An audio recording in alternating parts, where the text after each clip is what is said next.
Hello, everyone, and welcome to the Factory Must Grow, episode 45. Wow, 45 episodes. Joining us on the line today, as usual, is Galdoc. Galdoc, how are you doing today? I'm doing great. How are you? I'm doing well. Trying to stay warm now that winter has fully reared its ugly head. Snowed a little bit the other day, but otherwise okay. Indeed, it did. Same here. As I would also like usual. Oh, go ahead. I'd also like to point out that this is a very special episode for a completely unrelated reason, and that is because 45 squared is the current year. Oh, now that's 2025. fun. I didn't know that. And I care a lot about square numbers for math teacher related reasons, so that's great. I usually don't memorize up to 45. Yeah, I definitely didn't have a 45 squared memorized. Every time I come So, across the number 45, I'm like, I have a fact. Okay, sorry. yeah. Well, as usual, I want to thank the show's patrons. The show's possible because of you, the listeners. If you'd like to support the podcast, head over to patreon.com/Krydax or patreon.com/ is it Galdoc or is it the Taylor series for your Patreon? I don't remember the URL. It'll be linked in the description. Yeah. And yeah. Okay.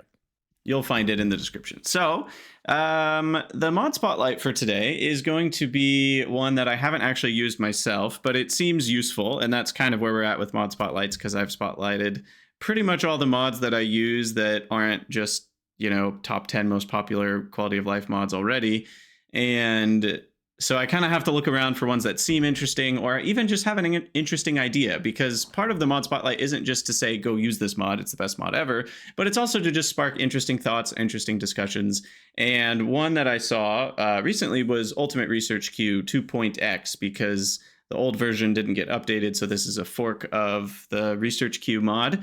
And it's pretty useful because Factorio, as much as the research queue has now been integrated into vanilla, which it previously had to be enabled in the settings, which was such a weird thing that you couldn't even queue up one research until pretty recently in Factorio's history. It was like only a year or two ago that they put it It's in. 2.0. That's Was when it they changed it. 2.0 itself? I thought Yeah. it was I slightly remember because before. this is a setting I always would forget, and then you couldn't change it once you started the game unless you kind of you I change it thought they behind the scenes. brought Research Queue to 1.1 because it was something they could add to 1.1 before 2.0 came out. Yeah, I think it No, it was was. there.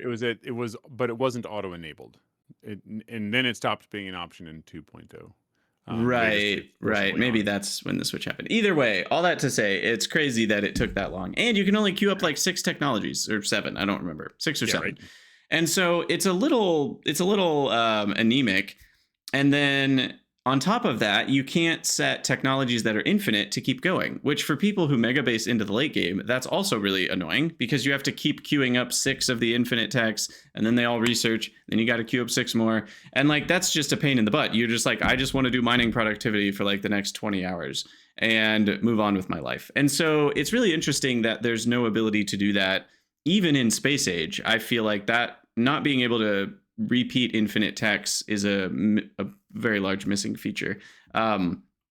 So all that to say, Ultimate Research Queue fixes those things. It also, does the basics of if you want to research thing 20 down in the tech tree, it'll automatically queue up all the prerequisites properly. And you can skip trigger text and all that. So it's pretty useful for those who want to get a little bit more kind of automation of their researching done. If you're like, this is exactly the path I want to take through all of logistics science, you can just get that all plopped in there and then not worry about research as far as picking the text for a long time. I don't need this in Pyanodons because researches take so long that generally queuing up 2 to 5 of them is more than enough for the next 20 hours of gameplay or whatever. So I don't really need a research queue in Pi, but having a bit more of a robust research queue for something like Space Age, or especially modded Space Age where more infinite researchers might be added, can be super useful. Yeah, I mean, this is something that I've always kind of enjoyed doing, which was a bit further look ahead. I'm not speed running the game. I did do the 8-hour speed run, but you can't really play with mods with that sort of thing anyways. But when you're just playing the vanilla experience or a lot of the not even Pyanodons, Bob's Angels, just yes, please don't make me have to Right. click on the thing every single time I hear doo doo doo doo. Especially when you're dealing with modded saves where you research way faster than you should be researching. Yeah. So it's like if they literally only take 30 seconds, only being able to queue up 6 of them is kind of ridiculous.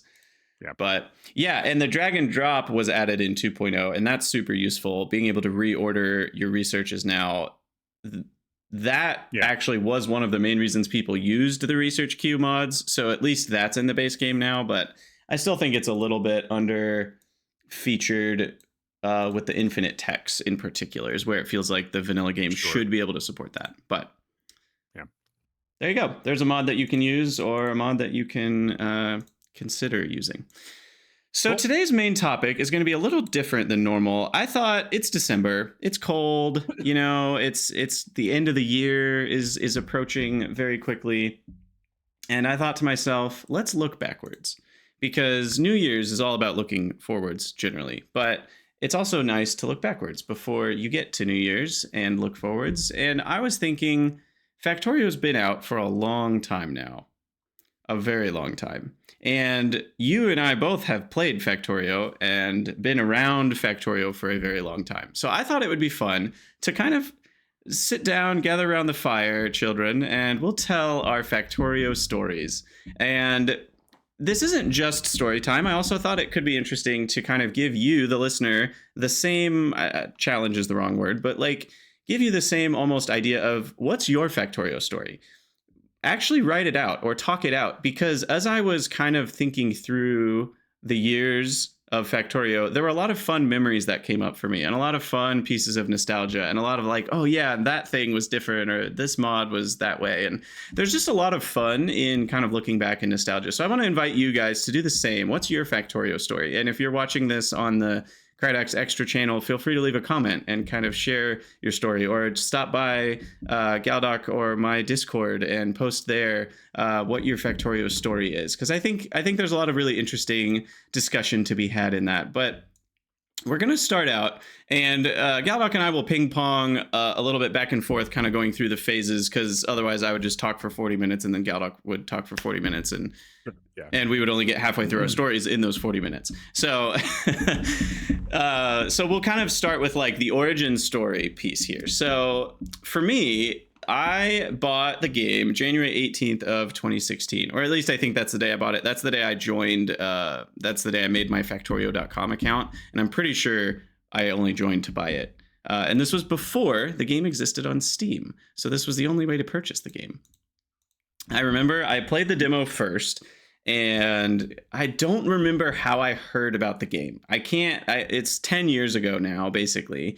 And I don't remember whether it was a Reddit post that showed up somewhere, or, you know, I found it on YouTube or something, but I was like, oh, that looks like an interesting kind of game. And, you know, I downloaded the demo, and I remember within moments of the demo thinking, holy crap, this is it. Like, this is the good stuff. This, like, I literally at the burner mining drill phase where like you've crafted enough resources to make your second drill, I was in. I was all in, because I am an incremental / idle / clicker game lover. I love number go up games, and Factorio is like the distillation of that idea mixed with actual logistics of like crafting and moving items, which those usually, especially the logistics part, is not often in incremental games.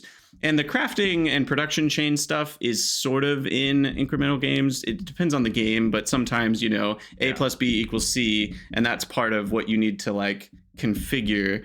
But not even all games have that. Some games, you know, you think about like the capitalism one, that's just like literally you just buy things that make more things that make more money, and that's all there is to the game. Regardless, I just remember being instantly hooked. I was like, this is the game for me. I knew it from probably minute 1, maybe minute 5, and I was like, this is gonna be great. Under the minute. I mean, potentially. I mean, it might have been more than 1 minute, but it was very fast. It was at least 4 minutes and 38 seconds. You know? Yeah. The game it also reminded me of was a Reactor Incremental, which was like an old Congregate game, because that one actually had building placement as part of the incremental challenge. And so it kind of, Is What's that where you that? put like the reactors down, and then the ones that are like next to each other, they can get Yeah, there bonuses were or different something? adjacency bonuses, so you'd have to make certain patterns and stuff.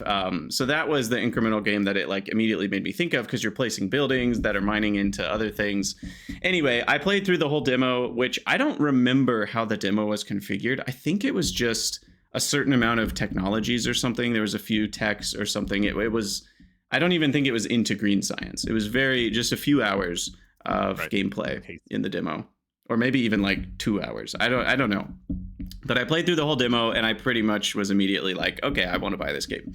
So I bought the game, which back then I think it might have been 25 bucks, or maybe 30. I don't remember. But I It's pretty immediately fun. dove into the tutorials and was just hooked. I was like, this is great. And I remember I was so obsessed that at the time I actually had a roommate, not a like house roommate, but like another person in the same room levels of roommate, because I was poor and just out of college. And so we had four guys stuffed in a 3-bedroom place just trying to save money. So anyway, I had a roommate and he was like, at 3 a.m. like, could you give it a rest, bro? And normally he didn't mind me playing games, but I just was like staying up way too late playing Factorio. So Cractorio was in full I force was for literally me. about to say the word Cractorio. Yeah, it was full on Cractorio immediately, and it was love at first sight. So Yeah, I mean, basically, it was a pretty immediate, like, this is a great game for me feeling from Factorio. I don't remember if I was immediately thinking this is going to be the game for me forever, but I definitely, at least for a one-time playthrough, I was like, oh yeah, this is great. And I got hooked and played all that. And then yeah, Factorio was added to Steam very soon after that. It was actually in February of 2016. So I got the game just before it showed up on Steam, apparently. So that's kind of my origin story, like how it all started. When did you and how did you start with Factorio? well, I didn't start much later than you. I don't have the exact date. Um, I just before the stream looked up when I purchased Factorio, and it was in 2016, and I kind of knew that, but I didn't know when. It turns out it was February 2016, So right after it and came out on Steam.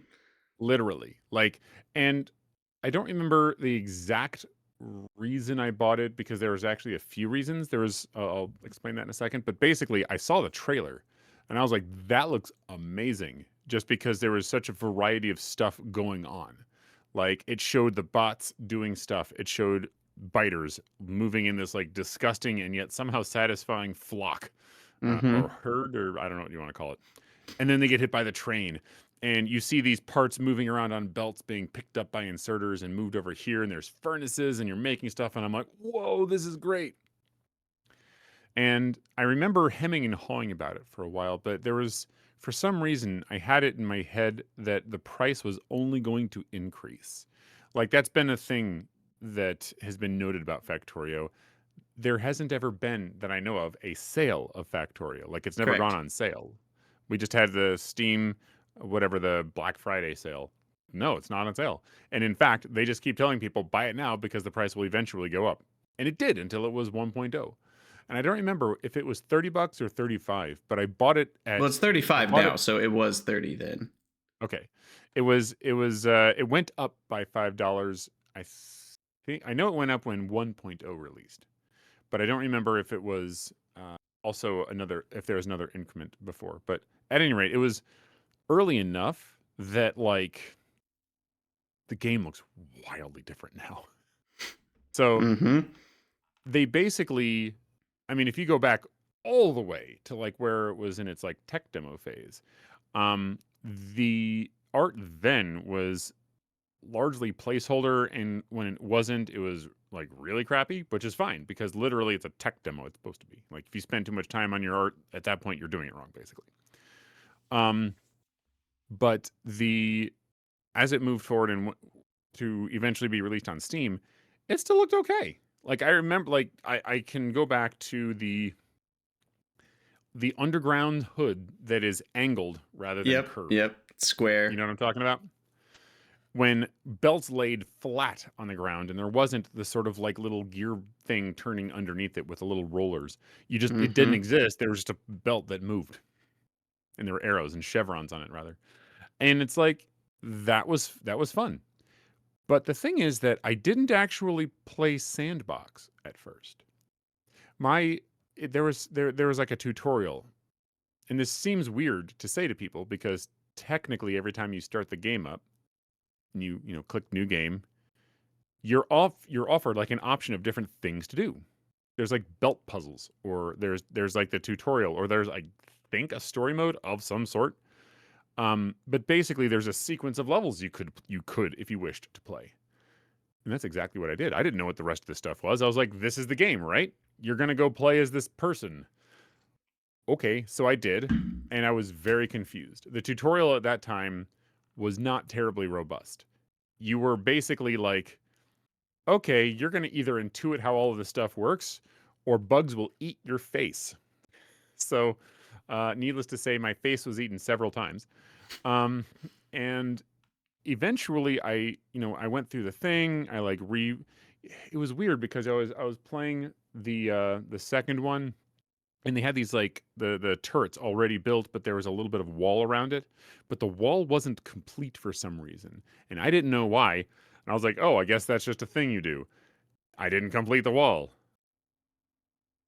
You're supposed to complete the wall because otherwise the biters just kind of walk around the thing and eat the thing.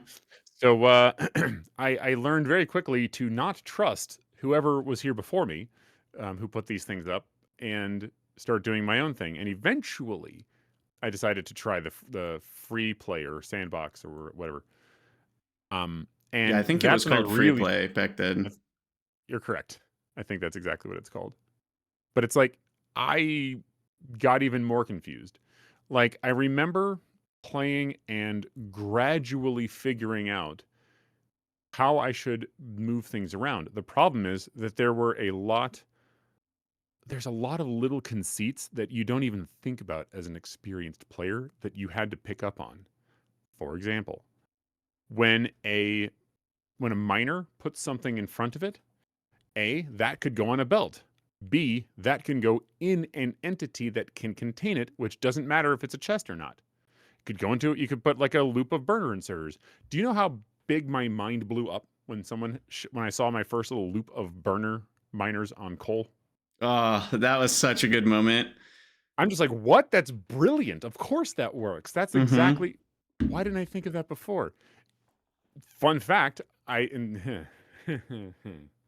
fun for everyone else, not for me. I got hacked earlier in the year because I was an idiot. Someone said, hey, look, here is my beta. Can you please play test this game and send it back to me? I was like, what engine did you use? Godot.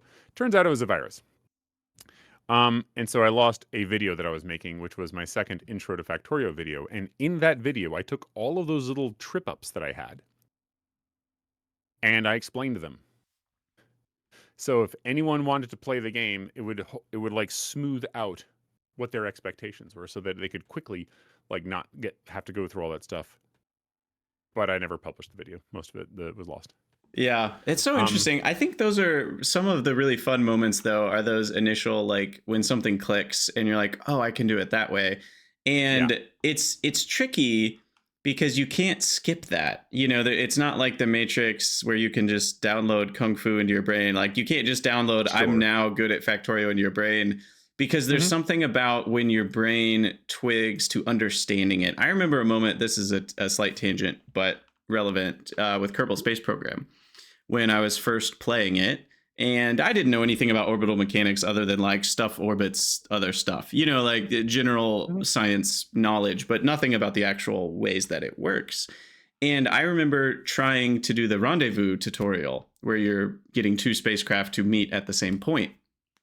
And you know, first you got to get them to end up at the same place at the same time, which is enough of a challenge. But then once you do that, when you're at that moment in time where there are two spacecraft that are near each other, you then need to kill the relative velocity. You know, like if I'm moving past this other one at 5 meters a second, I want to cancel out that 5 meters a second. So now we're floating alongside each other at the same speed in the same direction.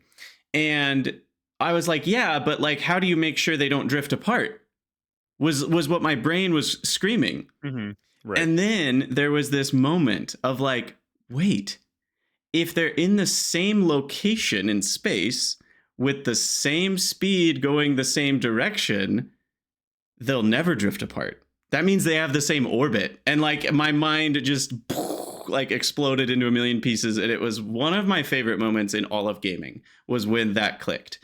And I think all of you who are listening have had moments like that, whether it's with Factorio or other games where something clicked in a way that was like, oh, I get it now. I'm so happy. Like I've learned something and the learning of that thing is so satisfying. And Factorio just has tons of those, you know, whether it's side loading onto an underground, whether it's, you know, realizing that you can, one of the early ones is just learning you can put 2 different items on each lane and basically have one belt that represents 2 items. That itself is one of those learning moments that happens in the early hours that the tutorial, you know, helps you learn. So yeah, I don't know. I just, those moments are really integral part of, I think, the early Factorio experience for people. Yeah, and the issues were I was trying to address were mostly because I was recommending Factorio, and still am recommending Factorio to players who bounce off the game that I think would be into it. Like, of course, I'm not going to be like, "Hi, I've judged you as being a Factorio enjoyer. I was waiting for the right moment for that to happen." No. But there are people who I think would enjoy it who basically said, "I don't understand and cannot grok what's happening." It was for that reason. But you're right.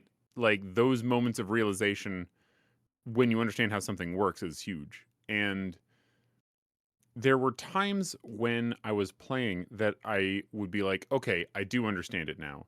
It turns out that when items go around the bend on a belt, they don't make it around the bend at the same speed. That's why I'm getting less compression.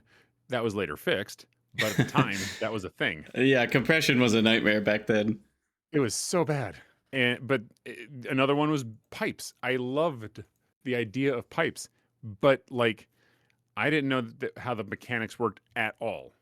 I just wanted to, you know, there's the oil field all the way over there, and then there's my base all the way over there, and I'm running a single pipe through, and nothing I can do, no matter how many pumps I put in there, I'm getting pressure because that's just not how it works.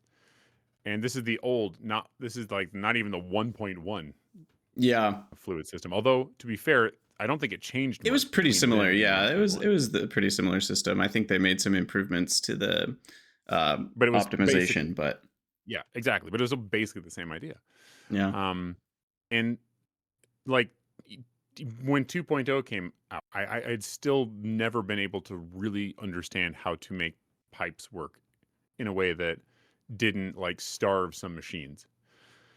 Yeah. So I don't know. It was I think it was a system that worked fine for a large amount of players because the rates they needed weren't that high and the bases they were building weren't that big. But if you were going very large or very fast, you ran into issues very quickly, and the game did not provide you with the tools to fix that. So let's move on to kind of like our first playthrough of the game. And so because we're kind of talking about that a little bit already, like what were some of the experiences we had and kind of, you know, what were some of those interesting moments in our first playthroughs. So tutorial wise, I did play through all the tutorials. I think there were 3 or 4 of them. I don't remember exactly how many, but it was somewhere in that range. And like the first one, I think was a super basic. I don't think there were biters on the first one. And I think it was just like automating some plates, maybe some red science or something. I don't really remember that one. The second one, I think was also biters off, or the biters were pretty easy because I don't really remember them being a part of it, but it was a train one. That's right.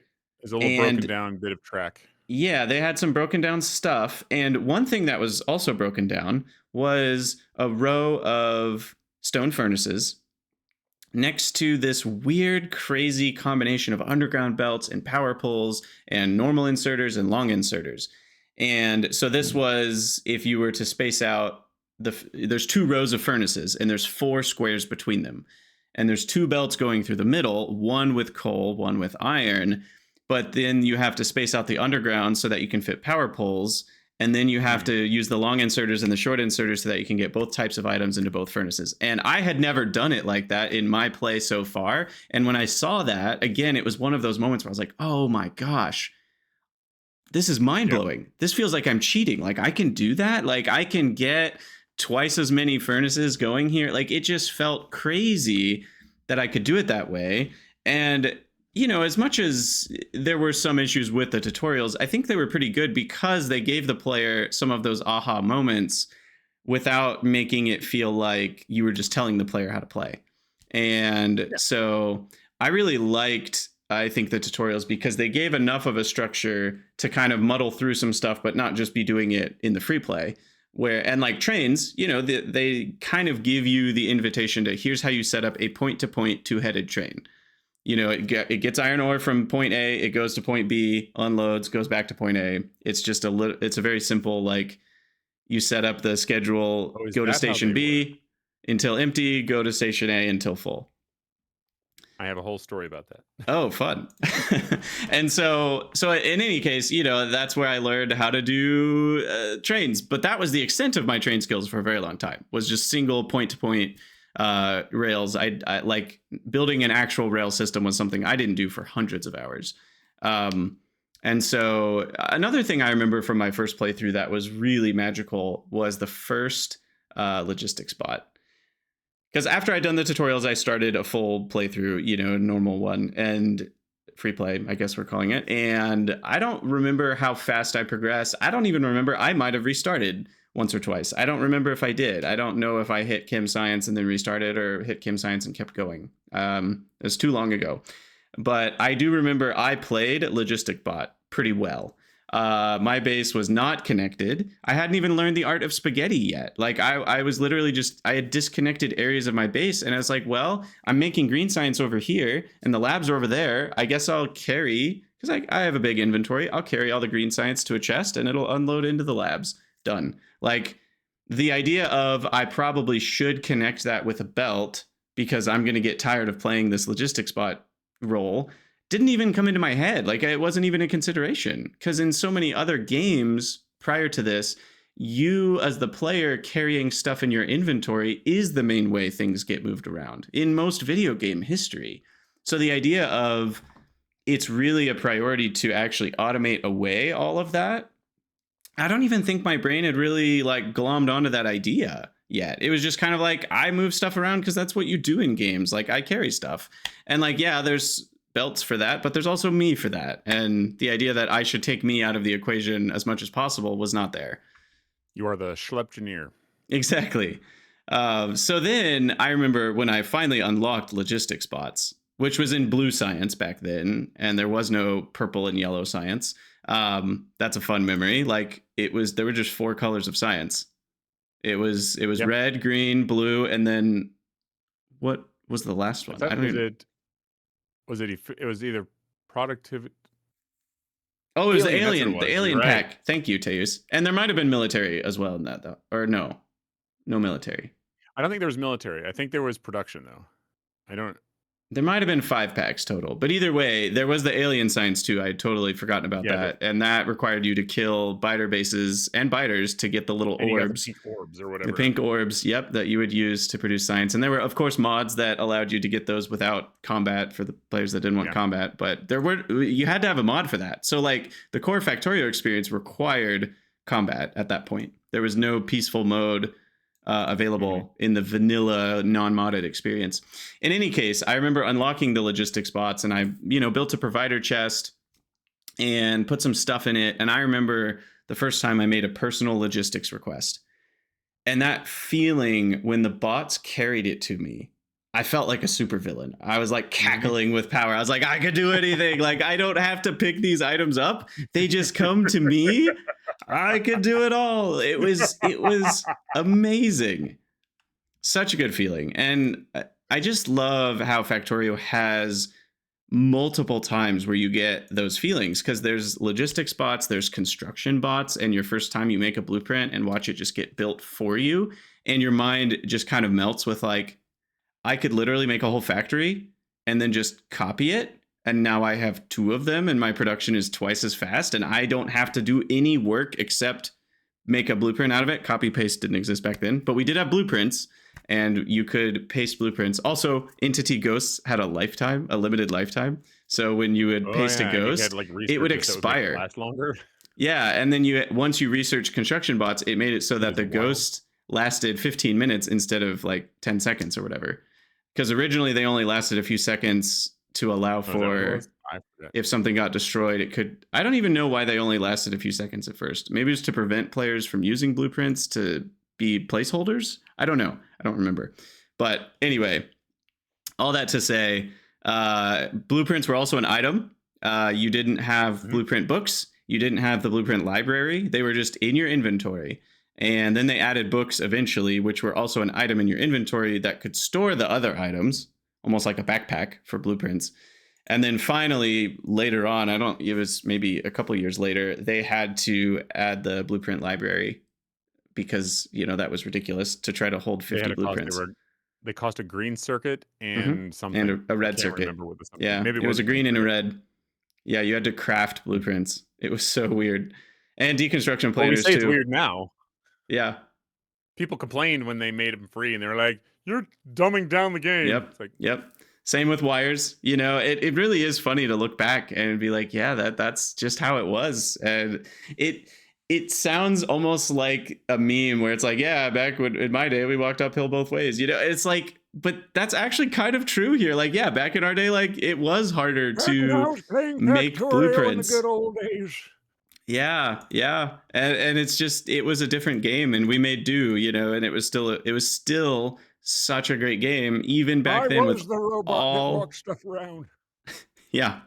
With all the things that have changed, it's still back then with all of those things missing was an amazing game. And I think that's what's really interesting here is like that's how you know the DNA of a game is good. Is that when you look back 10 years of quality of life, content and improvements and optimizations, and even 10 years ago before all of that, the game was still an A plus. And maybe not A plus, but it was an A minus. Like it was a great game just because the DNA was so good. Mhm. Um, but yeah, all that to say, my first playthrough, I don't remember a ton about it because it was 10 years ago. And I don't remember, like I said, if I restarted, but at some point I was able to get to a rocket launch, whether that was on my first try or second or third. It was pretty, I don't think I restarted a ton of times before I got my first rocket launch, but it was over 40 hours to get to that rocket launch, which is funny looking back because it's like, even when I did my non-practice speed run, I launched a rocket in like just over 5, and it's like, what Yeah, was I right. doing for those 40 hours? Because the game was even easier back We're then. learning. It was actually simpler, not more complex. And so, yeah, it's just interesting to think back to like, yeah, all that learning had to occur, all of the spaghetti, all of the figuring out, well, that belt can go there. And then I put this thing on, but now I've corrupted a belt with 2 items on the same lane. And now they're not getting sorted out. And that doesn't work. I had to try a lot of things that didn't work, and that's part of that first playthrough.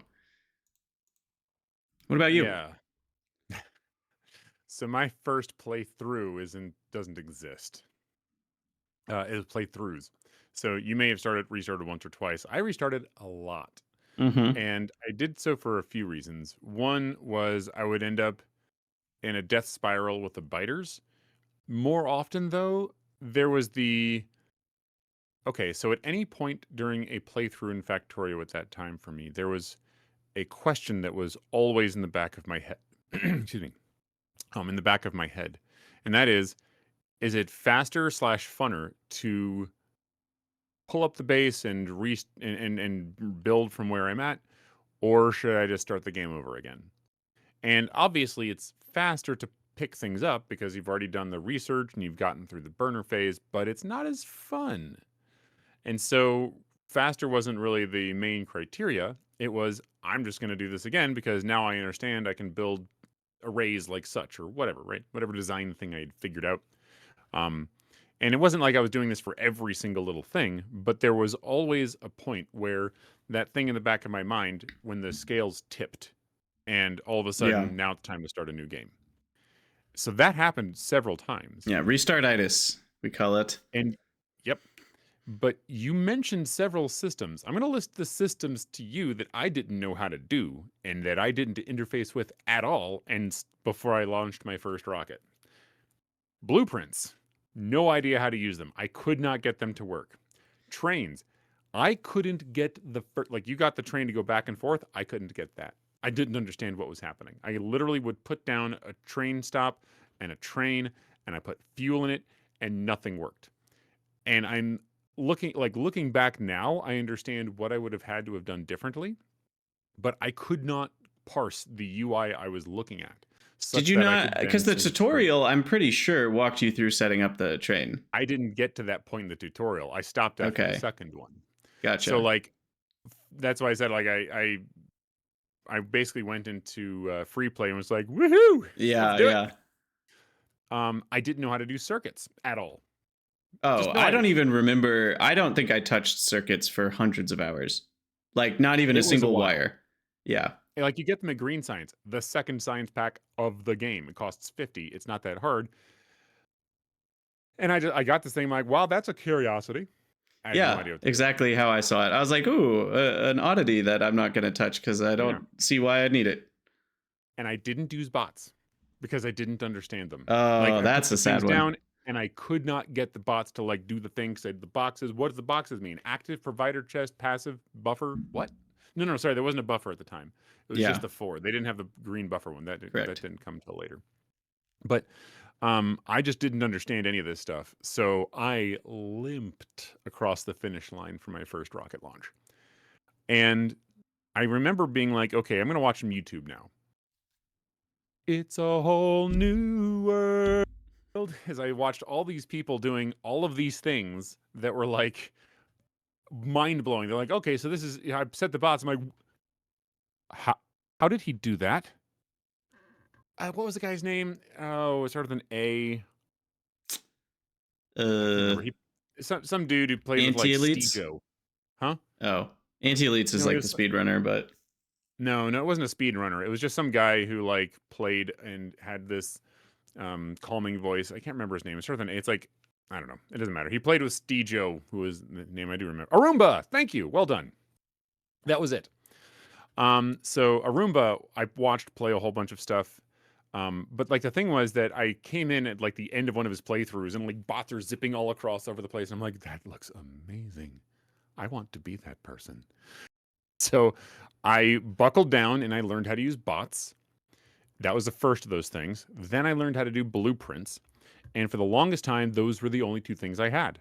It wouldn't be for years later that I would try to do trains because they were just this thing that I didn't understand. And frankly, there was a friend of mine who enabled this. So he was one of the people who we never played. I think we played multiplayer Bob's Angels for like an hour, and then our friendship was going to struggle to withstand the tortures of playing Factorio cooperatively. So we yeah. decided that we wanted to continue being friends and shouldn't play Factorio anymore. But like, so he also didn't understand these things, and for the longest time was like adamant about how pointless trains were, and like for a time I was like, yeah, they seem pretty pointless to me. They don't work. They Um, also weren't very necessary in the default map generation options back then. Resources were not spaced out at all. They were very close yeah, together, even on default yeah, settings. And so you could literally just belt. I mean, we're talking like 100 units of distance only yeah. to the next Mm-hmm. iron patch, or maybe And 150 to the one to the west. And so, what's the point of setting up a train to go 100 units? There was no point. exactly, It was only for novelty. So, unless you had downloaded, and I don't even know if it existed like back in the early 2016 days, but RSO, Resource Spawner Overhaul, was a pretty oh yeah, popular mod because it actually forced patches to be spread out, which players that's right. wanted to kind of force them to try out trains. So that was a Yeah, big thing back in the day. and little did we know that later we would discover the performance optimizations, aka the things we talked a little bit about a couple of weeks ago, about ways of playing the game such that you can actually not have your UPS tank when you decide to do like a mega base or just expand up a lot. So those sorts of things didn't even occur to us, but trains would be. Think I think trains were the last major hurdle. I learned circuits at some point, but it was very, very surface level Mm-hmm. understanding of how circuits worked. Like it was when box full, stop do thing, whatever. Um, and it was I had to watch a tutorial for trains. I just had to. There was I everything I built, like eventually I got to the point where where you can like send a train back and forth, right? And I could do like the simple things, but anything more complicated, like I could not get my head around signals and how they work. And nowadays we have the rule of thumb. It's like chain in, signal out. The bad rule of Congratulations. Now you thumb. should be able to. Yeah. You almost understand all you need to know now with those 4 words. But like it had not been distilled that much. And so everything was like a half-hour tutorial on how trains work. And they're like, and this is how these. It's like, okay, I can't. My brain is too. My Yeah. brain is too dumb. I can't handle this. Well, the thing is, though, that this is a tangent, and I will make it very short. But that rule of thumb, I think, is unhelpful because it doesn't distill everything you need to know. It distills everything you need to remember. Yeah, but you have to have known lots of other things to even understand that that's what you need to do in the first place. It is true that it's an effective memory tool if you've already learned it all, but it's not an effective learning tool for what you actually do. That's right. Yeah, your headspace for it is not complete with that line. Yeah. It's fine if you were a robot, but as a human that wants to understand something, it's less fine. Anyway. It is very true that this is not enough for me. I'm sorry, that's my best robot voice. Anyway, it's a pretty good robot voice. Why, thank you. But yeah, so I launched a rocket, and then I built I don't remember what I did immediately after I launched the rocket. I think I launched like a handful more, and then I kind of dusted my hands and went, "Yep, that game is done. Let's see what can I do with this thing." And the sort of like YouTube the zeitgeist, if you will, was that Bob's Angels was the thing to play when you're done with vanilla Factorio. Like, this is what you graduate to. Like, you want serious Factorio? How about Bob's Angels? It has like tin and lead, and it's got gold and silver and electrum, and it's got brass and bronze, and it's got all the different alloys you could ever want. And that's exactly what I did. All right. Well, we'll get to that in a second. Okay. Yeah. So we'll get to our first mods. But as far as like kind of the first playthrough, I think it was just such a unique experience, right? Because like there had been, and we've talked about this many times on this podcast, this was the first like factory game. If you take factory automation as a genre, this was number one. There were other games that could be argued like, you know, maybe pioneered the ship landing on the shores of this genre, but there was no game that was firmly born on the island of automation factory building until Factorio, which is so interesting to think about because it still is kind of the best in a lot of ways. Best is a very subjective word, but like there's a lot of ways in which Factorio touchstone mentally. What's that? It's at least the most common touchstone mentally for when people talk about automation games. There's almost an involuntary comparison that arises. Yeah, it's like not just the grandfather, but it's like a good grandfather. You know, it's like there are some genres where like, oh yeah, like there was Wolfenstein 3D, but that's not what people think about as the quintessential FPS game that birthed the genre. That was Doom, right? And so it's like company, but yeah. So it's not like Factorio was kind of the Wolfenstein, and then there was another game that came out that was like really the one people think about. It's like, no, Factorio was the first, and it is the one that people think about. And, you know, for those who haven't heard this before, we'll just say it again because it probably should be said. Factorio was directly inspired by some tech-oriented mod packs for Minecraft, as someone in the chat is saying, and that is true. It's been confirmed by the Factorio devs. But those tech-oriented mods for Minecraft couldn't really be argued as like those weren't automation games, right? Like they were mods for a game that invited you to do some automation-y things inside of Minecraft. But overall, as a gaming experience, that was not an automation game. You still had to do all the normal Minecraft things, and you still had it was not, you know, a game firmly in that genre. And that's what I meant by like ships that landed on the shore. Like this Minecraft mod pack, I've always forget the name of it. Was it Industrial Craft or Buildcraft? One of those two. It certainly birthed the ideas that then formed Factorio, but it wasn't in that genre yet. It just kind of had a foot or two in that genre. So all that to say, I just think it's interesting that like these memories from 10 years ago aren't just like, oh yeah, I remember that game back then, and look at where we are now with all these other amazing games that are so much better than it. Instead, it's like, oh yeah, I remember that game back then. It's still the game I play now. That is the factory game. Like, it's just cool, I think.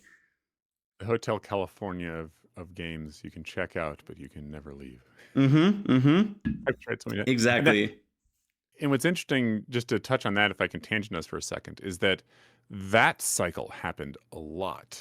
So I would get really deep in the weeds of playing Factorio. You're thinking about Factorio when you're not at your computer. You're daydreaming, right? I was waiting tables at the time.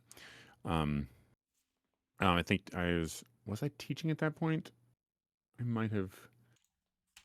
Anyways, point is that I no, actually, I think I was fully teaching at that point. But anyways, I was daydreaming about it, and I would play it. But then after like a couple of months of fiery, like I'll say addiction, but like engagement, at a certain point, I would get burned out. Like this is the textbook case definition of burnout, and that would come in cycles. It would be about 2 years between cycles, maybe a little bit shorter near the beginning.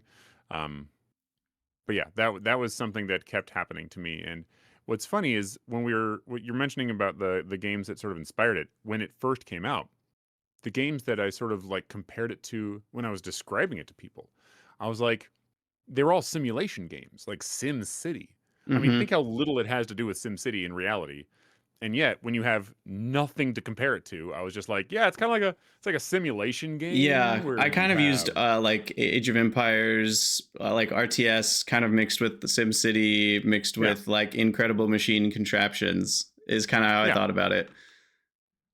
The Incredible Machine's amazing, by the way. Just Yes. anyway, yeah.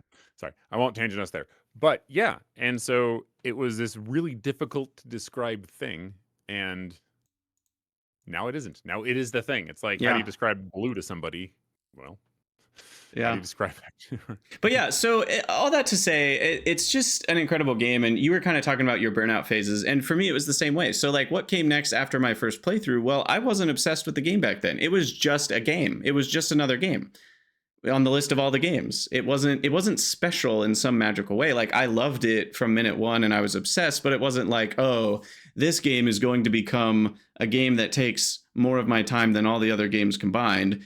Like, I didn't know that and I didn't think that. It was just I got obsessed with any game that I played generally because I was a very obsessive, play it for a while, then drop it, ADHD classic thing. And so I beat it. I got my rocket launch and I was done for a while. And I don't think I came back until the nuclear update. I might have come back for a brief moment. I don't remember if I tried a mod before then, but I think the nuclear update, which was probably about a year and a half later, I'd have to double check on the date, but I remember the nuclear update introduced yellow and purple science as a split now instead of just. I think I played more than one playthrough before this, though, because I remember that feeling like a big deal. And if I had only played once before that moment, then I don't think that would have felt like a big deal when they announced they're adding the new packs and stuff. So I had played more. I don't know how much, but I wasn't constantly playing Factorio. And so the nuclear update brought me back to try everything. And I remember coming back and I'm like, I want to try all this stuff. And I remember beating the game a lot faster that time. I had tried nuclear power. And I remember trains in my base for that nuclear update. I remember I had one that went to iron to the east, one that went to copper to the north, and one that crossed over a track. And yes, I put a rail signal before and after, and it worked. It's like that was the extent of my signaling capabilities, was like a two-way track passes over a two-way track, and you just have signals on both sides so that trains don't crash. And that's all I knew how to do. And I, still no concept of two-way tracks or actual real signaling for an intersection. It was just enough signaling to know, like, at least they won't crash because this sees that a train is in the other block and it won't run into it. But I didn't understand at the time how it even worked, because the real piece of understanding that no one was ever saying, and I did watch tutorial videos, by the way, that were completely unhelpful for me, because no one was ever saying this one piece of information that doctors hate, is that trains preemptively tell signals where their braking point is. Like, if they were to slam on the brakes, where would the front of the train actually end up? The signal knows where that spot is, and that's when it changes colors, as far as like a train occupying a block. And like that wasn't communicated in any of the tutorials I watched. So I was confused on, like, I understand that if a train is in a block, it makes the other signals red. That part makes a lot of sense. That's not hard to grasp. But as far as like how the signals actually kept trains from crashing into each other, I thought I was going to have to put the signals way further up the track so that the signal would turn red long before the train got to the intersection, because it wouldn't have time to slam on its brakes otherwise. Like, no one was explaining that. And so there was just these huge gaps in my understanding, even though I did understand that it worked. I didn't really get it still.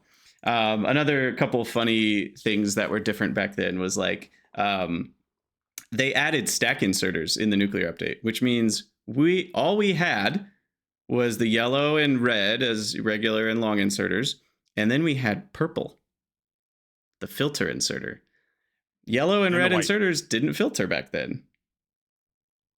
So if you wanted filtered items, you had to use a purple, which was the same speed as a blue, and that was allowing you to do filter items. And then the stack inserter, which was really the bulk inserter. No, there was no stacking on belts. Nowadays, it's called the bulk. But it was called stack inserter back then. And that one had a single filter on it, which was really cool because it's like, ooh, I can go super fast and filter something. It was this magical option.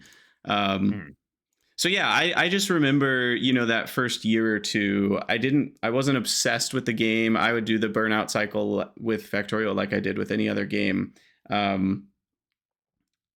Yeah. And I mean, it's funny you mentioned the nuclear update because I think I came back at the same time. I'm going to look at the date for that. I remember looking at nuclear and going, I have a lot of solar. Nah. Right. It didn't feel super necessary. Steam, it was easy to power your whole base with Steam too. I know, right? But the thing is that I remember ignoring it for the longest time. So I actually learned a lesson about gaming from it, believe it or not. And I think it was nuclear. It might have been that in conjunction with a few other things. But there's this habit that I get into, which is to say, I find something that works and then I stick with it, perhaps too long.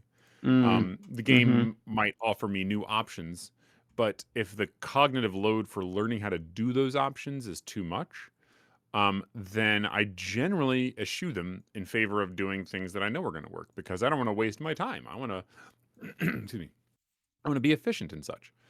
But nuclear was one of those things that when I figured out how to do it and that it wasn't this huge onerous thing, like, yeah, there's some things you got to work out how to do. And you can go really far with like an RS latch to make sure that you're not wasting fuel and do these other things. You don't have to.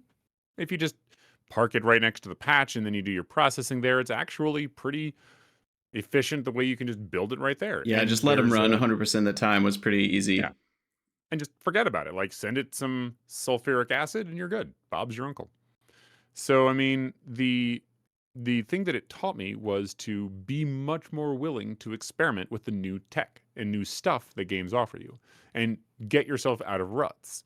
So if you find yourself, maybe you're just not having fun, do like experiment. If this is a game that you want to like continue engaging with, experiment. See what other things the devs gave you as an option.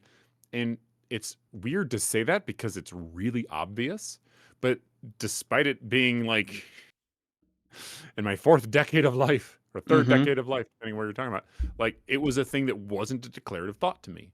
Like now it is. Now it's like, okay, I'm going to just try this thing out there. And nuclear was part of that development for me. So yeah, I don't know. I think we could have a whole podcast at some point about life lessons that we've learned from Factorio or Factorio adjacent stuff, because there's a lot. And we've talked about many of them over all of the podcasts we've done. But, and when I look back, I'm like, well, was that Factorio or was that me? And it's like, well, yes, it can be a little bit of both. I think sometimes the game itself has taught me something. Sometimes I've learned something in life that's also applied a lot to the game, but they seem pretty hand in hand in a lot of ways. And that hasn't stopped for all 10 years, which is interesting. But you mentioned Bob's your uncle. Speaking of Bob's, let's talk about our first mods. I did, by the way, I did look up the date for the nuclear update, and that was, where did it go? The nuclear update was on, and now I lost it, 2017 in what month? April. So I'm pretty sure I did play modded somewhere in the 2016 range before April of 2017. I think I had gotten into trying out some mods. I don't remember which ones or what order, but I do think I tried that. And what happened was the nuclear update, when it came out, it caused me to try vanilla again. I think I went back to 0 mods to try the nuclear update. Because I had played enough to think about, they're adding these 2 science packs. I don't know how I feel about that. That was also when they added space science before you launched the satellite and you finished the game. Well, now there was something to do after you finished the game, which was use those space science packs to do infinite researches. And that was a whole new thing. So Anyway, I think it brought me back from my initial forays into modding back to vanilla when the nuclear came out. Hmm. Yeah. And so as far as initial forays into modding, what's your Bob's Angels story? Oh, well, I beat it, which was good, but that was the first mod pack I beat. But it was like, I didn't really know what I wanted. So, it's the thing where you go to the mod portal and you're like, I have all this free stuff. And you just start grabbing things off the shelves and throwing them in your cart. And you go to the checkout counter and you say, see you later. And Mm-hmm. none of it fits. You get home and you're like, I try to build this thing and I've got something that gives me infinite reach, but then another one that gives me infinite reach, but then another one that says here's a tech research to get longer reach, and you're just like, what am I doing with my life right now? And I went through a phase where I just added a whole bunch of stuff, and then I pruned a whole bunch of stuff, and I don't even remember the exact loadout I had at the very end, but I just remember getting getting into it and being like, this is really interesting, because I think by the time I actually did it, I was playing Bob's Angels. Like, it wasn't just Bob's mods. I tried a little bit of Bob's mods, but like something just didn't sit with me. I don't remember exactly what it was either. I think it was no, actually, do I? I think it was the fact that I could get to the end, and then the machines were just screaming, like there was no point to anything anymore. The bots moved super fast, or Mm-hmm. the machines just operated hyper efficiently, or whatever. So I wanted to slow it down. So I played Bob's Angels, in the state it was in, um, and it was fun because I was setting up this huge bus, but then there was water, so I had to like turn my bus going a different direction. So I have an L-shaped bus, and I had to keep adding stuff on it because it's Bob's Angels, and there's like 10 million intermediates and such. And I didn't know what I was doing. I just threw everything on the bus. So I eventually ended up in a situation where I spent so much time going back and forth between various parts of my base, because I still was stubbornly not using trains at this time. And I started throwing things on the robotics networks, but then that started tanking my UPS, because it's not good to use bots that go across your entire base. It also was And I way remember, less optimized as a game back then. yeah, that's definitely true. But I remember the last step of Bob's Angels was petrochem, the phase where it's like you have hydrazine diethyl Yeah, there's a mutylate. bunch of crazy chemicals to make the rocket fuel.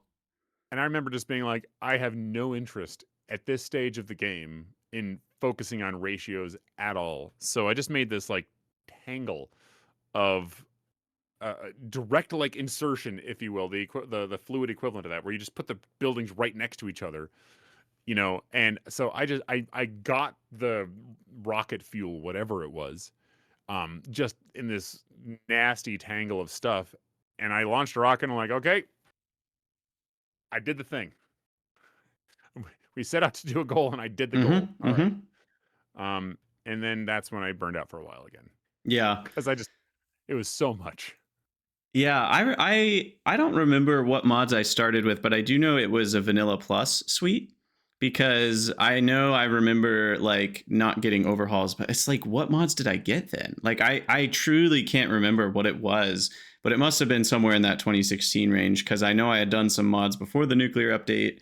Don't remember what they were. I don't even know if I had tried an overhaul yet or not. I might have, because I do remember hearing about Angel Bobs, maybe through the subreddit, probably, and I downloaded them, and I remember getting not that far in, like probably less than 5 hours, because I hated the Angels ore sorting. It felt Oh yeah. so tedious or difficult or both to me. I just remember I bounced off of it really hard, and I decided to just try Bob's by itself. So I removed Angels, and I was like, let's just play Bob's.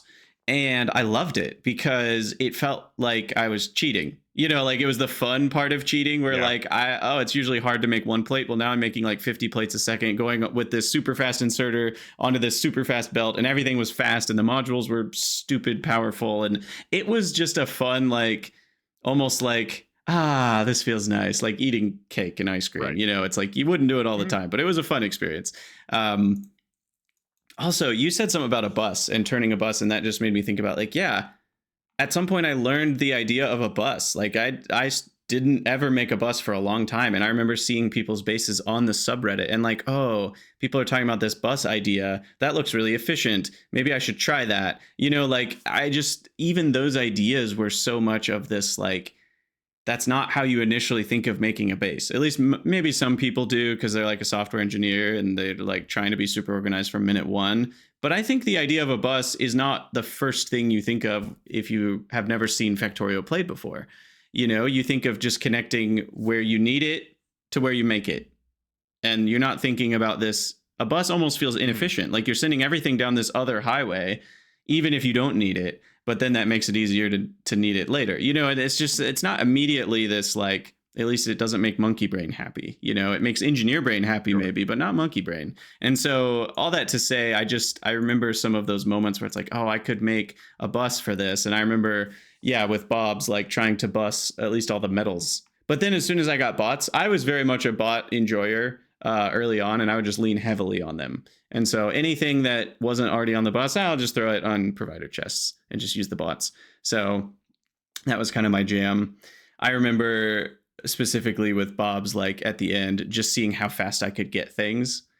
Like, can I get, a machine to do 100 items a second or whatever, and all of that. So it was fun times. I remember thinking a little bit about like, this is, oh my gosh, I apologize for that. My NVIDIA app needs to be silenced. It started making noise recently. Isn't that fun? Oh dear. Anyway, so yeah, with Bob's, I was like, this is too powerful. So I wanted to do more, but there wasn't a ton out back then. There were a couple semi overhauls that I hadn't tried that looked a little scary. I think Mad Clowns was one of them, and there was Yuoki Industries and some other ones, but they all were, yeah, they were a bit smaller, and like, this was the Wild West of modding back then, right? Like, nobody knew what they were doing. The balance of every mod was all over the place. Like, modders didn't know the tricks of the trade for how to make the game do the efficient things or the things they wanted. So for the most part, mods were a collection of custom sprites, custom recipes, and custom items and ores. Like, that was what most mods were for the most part. There were very few unique systems of gameplay. There were very few gameplay elements that were even added by mods. Like, yeah, Bob's, it added tiers to everything. The higher tiers of stuff was faster, but there was nothing different at the core of Bob's. The adjustable inserters were one of the bigger things, actually, because that was around since the beginning. You could do 90-degree inserters, and that was really cool because it's like, that's a new thing, and that's not just faster thing, though it is also faster thing. But yeah, all that to say, I think it was around 2017 or 18, I started watching Tuplex, and I found his Angel Bob X series, and that was what finally inspired me to try Angel Bob's again, and actually not just quit. And it worked. Seeing him kind of get far enough in gave me, whether it was the courage or the familiarity or both, but enough courage to like get through the initial ore sorting phase. And then I really enjoyed it. And I don't remember if I beat that run, but at some point I played C Block, which was like a different version of C Block that was basically just Angel Bob's on water. It wasn't the like C Block rebalanced, which is a very long experience these days. This was literally just Angel Bob's, but you had to make landfill, and there were recipes added to turn water into stuff. So that one I actually beat, and they didn't have the biter and puffer stuff back then, so like modules were easier to get. So overall, it was just an easier experience. But I remember thinking it was really cool, and the spaghetti of the Angel's fluids was like really complex, but I liked it. And with all of this, I still never used circuits except the minimum of pumps measuring tanks. That's the only circuit I think I ever used up to this point in the game. I think I had maybe tried an RS latch for nuclear, and I still hadn't been able to figure it out. But I did use, like, if this fluid is greater than 50,000, pump turns on. That's about the only circuit I understood. And trains, still didn't use them. I used point to point if I really needed to, and that was the extent of my train knowledge. And we're talking, at this point, I had hundreds of hours in the game and still hadn't touched those two systems. Yeah, my experience mirrors that almost exactly, in the sense of there was no point. I mean, especially with Bob's and Angels, to be fair, because the degree to which bots get buffed is just ridiculous. Like at a Yeah. certain point, you make like a production mall and you let the bots handle everything. And anytime Yep. you need more of something, you just put more things in your stupid mall. And it's not even a mall at that point. It's like the backbone of your entire factory, right? Exactly. Did you play So any other overhauls? I did. I did. So like I had started a space exploration run that basically went south. And this was actually so this wasn't an immediate thing. Like when I was playing Bob's Angels, I had this idea for a mod I wanted to do that would then later become Galdoc Manufacturing. But I did not know exactly what I wanted to do or how to do it. I didn't like I knew how to program, but I didn't know how to script stuff. And I was just beginning a burnout phase. But when I came back from that, I did like a regular run through of Factorio, and then I was like, okay, I don't want to do Bob's Angels again. It was good in the sense that like it felt like it had a capstone. I felt like when I got to the point where the bots were flying across the base at near light speed, I felt like rewarded. I felt like it was the appropriate reward to end the game with this overpowered state. Right. I kind of reversed my opinion on it being stupid because it's only stupid if you desire the mega base experience. Because if you do, well, then you've just ruined it because it's trivial at this point. But if you want to have a mega base experience, don't have those things in there. So I played space exploration and I did not get very far through it. But amusingly, this is when I actually started streaming on Twitch. So there is technically still out there on YouTube that playthrough of space exploration, and I think I did not quite get to space on the YouTube thing, but I did get to space on stream. Do you know when that Um, was? Like date wise? the internet. It's a great question. I'm going to stall verbally until I can actually click fast enough to get there. Here, I just pulled up your channel, Space Exploration 1, 6 years ago. Yeah, that sounds October about right. 1st, 2019. That sounds about When right. the first one came out. Yep. And so I played. Like at that point, I was still doing mods for Project Brutality. Like I had Mm-hmm. started that around near when I got Factorio. But like, or not Factorio. No, it was Factorio. Oh, sorry, my brain just crossed two wires because I was reading something and saying something else. Mm-hmm. But yeah, so like, you can even hear when I get a mic. I think it's around episode 12 when I get a good mic and not just this piece of That's crap. funny.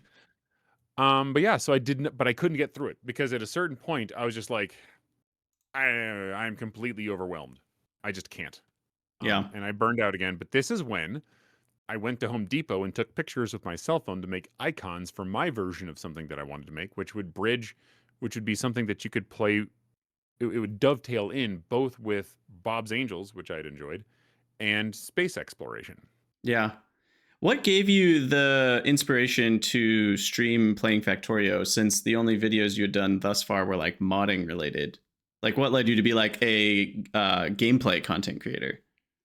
Well, so I'd been streaming a fair amount by that time, but I was streaming making stuff in Adobe After Effects for making weapons for Project Brutality.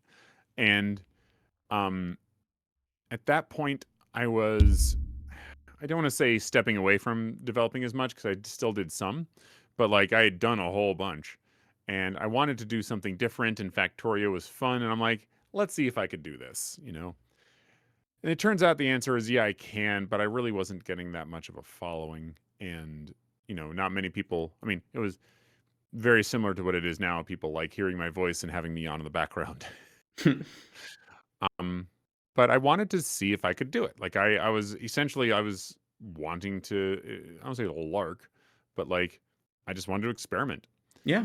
Um, and I did, and it was fun. But but by and large, it did not really take off. And by the time I got to that point in the space exploration playthrough, then I did burn out again for another couple of years. And Sure. it was literally, I think, was it December of 2019? It was very near COVID that I said, you know what? If I'm going to do something like this, I need to go learn Blender. That's when I learned Blender. Gotcha. So, That's um, crazy. it is like what it's not that this wasn't the only reason I learned Blender, because I've been coming up with like game ideas since I played Metroid 2 for the Game Boy. That's when I wrote an instruction manual for Metroid 2, the version I wanted to be Metroid 3, with a bunch of items done in the same style of Metroid 2. Oh, that's funny. So I've been making ideas for games since then. But this was like, you know what? I'm an adult. Yeah, I can do this. I can do it. And I did.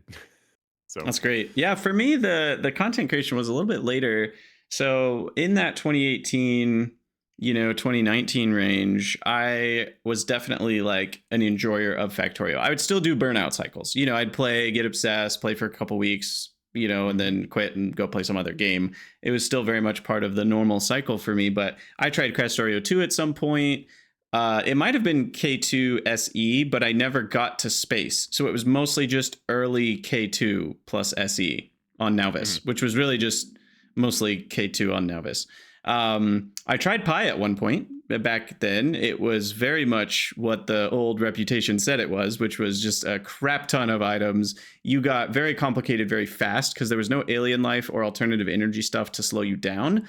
So you were already, it's crazy. Like you could get to red circuits and chem science in probably like 30 or 40 hours. It was very like compressed to get to that stage. But that's the stage when things start to get crazy complex in terms of like, oh, there's 15 ingredients for this recipe. And so I tried it once and burnt out, pretty quick. But I did kind of like that. It tickled my brain a little bit of like, ooh, this is really complex. But it wasn't anywhere near the same quality back then. I remember trying at some point the Omni set of mods. So there was like Omni Wood, Omni Material, and that's the one where you mine the purple ore and it turns into everything. And there was also a mod in that suite called Omni Compression. I don't remember when exactly that got added, but that one's really interesting because it allowed you to make 10 buildings, and you could even set the ratio of compression. It would like turn 10 buildings into one building. That would be 10 times faster and consume 10 times the energy. And so you could compress, and then you could compress those buildings. You could go 10 of those into one, and now you have a building that's 100 times faster. So with compression, you can kind of do mega basing more easily because now you have less entities running. Anyway, all that to say, Omni was interesting, and I remember trying that out. But my content creation started almost exactly a year after you, just December 23rd of 2020. I posted my first video to YouTube, which was titled Factorio 1.1 Space Exploration Number 1, Handcrafting, Electricity, and Biter Attacks. So yeah, that I had bought a crappy mic and decided to go for it, and I was like, well, Tuplex was my inspiration. I was like, if he's done this, I feel like I have a somewhat similar approach to how I do things. I'm a math teacher, so like I'm comfortable talking to the mic and explaining my thought process. And I just knew I loved talking with people on the subreddit and on the forums and on the Discord about Factorio. I'm like, I just want to talk to people about Factorio. Like when I was playing the game, I would have killed to have someone sitting next to me to talk to about everything I was doing. And so I was kind of like, well, that can be YouTube. I can talk to YouTube about all of this. And so I started my space exploration run, and it was my first real attempt at space exploration. I didn't get super far. I only made it to episode 33, which I think by then I had gotten the first two colors, or the first two tiers of each color of space science. There's 16 space sciences, y'all, before you even get to deep space science. So I don't know if that's still true, but I might still be true. It's just very grindy. You need 4 tiers of each color of science. Yeah. So it's 4 times 4. There's a lot to do once you get to space. I got the first 2 tiers of each, and it was fun, but I burnt out. And back then, when I look back again to the life lesson thing, I burnt out on a lot of things very quickly, gaming-wise, even when I was loving it. And I think some of that was undiagnosed ADHD and unmedicated ADHD. I think some of it was just being younger. I think some of it was not understanding the Zen Garden approach and how that can change how gaming feels. There's a lot of looking back. I think it's like, wow, I was a very different Factorio player. And that was only 5 years ago. Isn't that weird? It's really weird to look at this and think that was only 5 years ago, because it feels like a lifetime. Like I remember starting out content creation. I'm like, that was forever ago. It was only 5 years ago. I haven't even quite hit my 5-year anniversary. We're still a couple weeks away from that. So yeah, I mean, kind of walking through a little bit of that content creation history. It's like I did 33 episodes with that, and then the next thing was a Pyanodons attempt, and that was Pyanodons with alien life. I think it was my first time playing with alien life, actually. Um, and I also included Factorissimo in that run. And so, or was that the second run? I've now confused myself. I think it was the first run was with Factorissimo. Oh shoot. Factorissimo was the mod that I wanted to like more than I ended up liking. Now I'm doubting myself. Some of the things I didn't like the most about it have actually been fixed. So I'm excited to try it again someday, because one of the things, this is a little bit of a tangent, but one of the reasons I kind of burnt out at Factorissimo was because you can't use bots inside of the buildings to like upgrade your buildings. So if you were to like upgrade all your buildings from tier 1 to tier 2 with an upgrade planner, right. you can't do that because now all your buildings are inside the factory buildings. On your person. Turns out, I think it's Code Green or not Melon. One of the two came out with Factorissimo 3. Bots can fly inside of buildings to do construction things from outside the buildings. That's so cool. You can apply an upgrade planner inside your factory and bots will come replace things from outside the factory. It was not Melon. Okay. But all that to say, that's one of the things that was my biggest gripe. And now that's not a thing. So I might try Factorissimo again at some point. Anyway, I'm trying to look back and find if it was season 1 that had Factorissimo. Anyway, Pyanodons season 1 made it to... I lost my numbers here. It made it to 71 episodes. And then I burnt out of that. And then, yeah, from there, I had some followers. Not a ton, but it was enough that I was having fun. So I kept going. And I did Angel Bob's Omni was my next one. That was my first train base ever. I had never before set up a train base that actually used LTN fully. And so somewhere in there, I had learned the train stop or the chain signal truth, which was that chain signals know what path the train is going to take. Between the train braking distance lesson and this lesson, those were the two that were really missing from every tutorial I'd ever seen. And I was really mad about it because I'm like, I'm a smart guy. Like, I can understand a lot of this stuff in this game, but I'm not getting chain signals because no one was explaining that chain signal. All they kept saying, everyone was like, chain signals copy the signal in front of them. I heard that 100 times. Yeah, that's true. But there's more sentences. They copy the signal in front of them along the path the train is wanting to take.